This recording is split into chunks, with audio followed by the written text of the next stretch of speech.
Hob Thrush. This is an English tale. There was once a woman who had so much housework that she wished there were twice as many hours in the day. Her husband was a busy man too, and truth to tell, it was partly his fault that the woman was so overloaded, for every evening when he came home from the fields, he brought so much mud in with him that she had to sweep and scrub for hours to get rid of it. And they had a large brood of hungry, scampish children, so there were endless clothes to launder and to sew, not to mention meals to cook and then to clean up after. Of course, the woman loved her family dearly, but she couldn't help being tired. One fine spring morning she got up at dawn to make an early start on her day. A thrush was singing merrily in the lilac tree outside the front door, so she allowed herself a moment's indulgence to listen and enjoy. "Thank you, little bird," she said. "What a pity there's no time for me to listen any longer." And with a sigh she went back to the kitchen to start her work. But what a surprise awaited her! The flagstone floor was clean enough to eat off of. The children's toys were all put away. The mats were shaken out. The dirty clothes were washed, dried, ironed, and mended. The fire was lit, and the kettle was coming up to a boil. The brass candlesticks on the mantelpiece were polished. They gleamed. And to top it all off, the table was laid for breakfast, with a large loaf of fresh baked bread and a big pat of newly churned butter. The woman's eyes almost popped out of her head. And then her husband came down and she said, "Did you do this? How kind you are to me." Her husband shook his head in bewilderment. "It wasn't me. You know, I couldn't get a house in order no matter how hard I tried." "Well, I wonder who it was. It must have been one of the neighbors. I wonder who. Now, I feel bad about grumbling, 'cause they've got as much work as I do."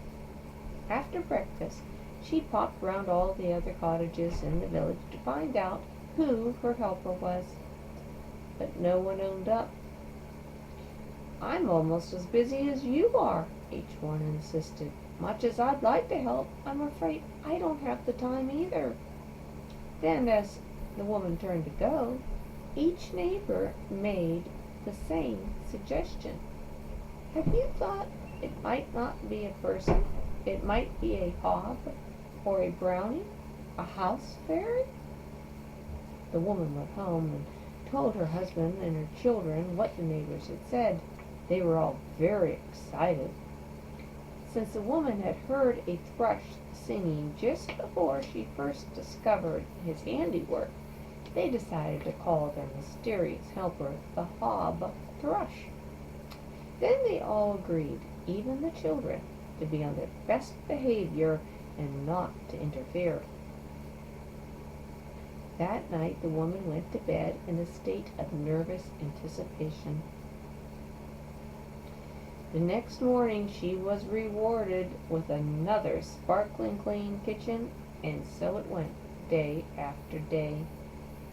Mindful that house fairies expect a high standard of behavior from the people they help, the woman was careful never to take advantage of the Hob Thrush. She continued to work as hard as ever. The only difference was that now she was able to do certain things that she had never had the time for. She baked cakes and made jam. She could rest in bed easy at night, knowing that whatever she hadn't been able to do would be done in the morning. She felt great affection for her invisible friend who made her life so much happier. To show her gratitude, she always left out a treat for him before she went to bed.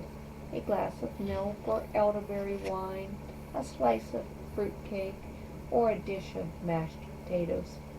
To her delight, it was always gone when she went down in the morning. Of course, the children were desperate to know what the Hob Thrush looked like, but they resisted the temptation. Then one night, the woman's husband was called out by a friend to help him with a sick cow, and by the time he got home it was very late indeed. And as he crept upstairs, he heard noises coming from behind the kitchen door, someone singing, and a soft scraping and rattling. Peeping through the keyhole, at last he saw the Hob Thrush. He was just as they had imagined, a tiny, tiny little man with a wizened face and shining, very dark eyes. He had pulled all the plates off the dresser and was busy polishing the wood behind them. And that was something the woman never had time to do. There was a big grin on his face and a dance in his movements. But one thing shocked the husband, and that was the Hob Thrush's clothes. His green jacket, his breeches, and his hat, they were all in tatters. His stockings and shoes were full of holes.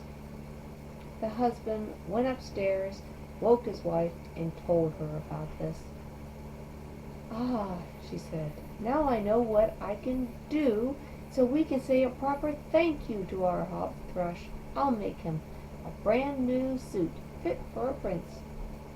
The next day, she rushed through her chores, leaving only a few odds and ends for the Hob Thrush to do. Then she fetched her bag of scraps and her sewing basket, and she started stitching a beautiful brown velvet jacket, matching breeches, with a scarlet felt cap. As soon as they were finished, she laid the clothes out beside the nightly offering of wine and cake, and went to bed so excited she could scarcely sleep. In the morning the clothes were gone, but the wine and cake were untouched. And sad to say, the family never had help from the Hob Thrush again. The end. If you enjoy these stories, please hit like and subscribe, and leave a comment telling me what story you might like to hear next. Thank you very much.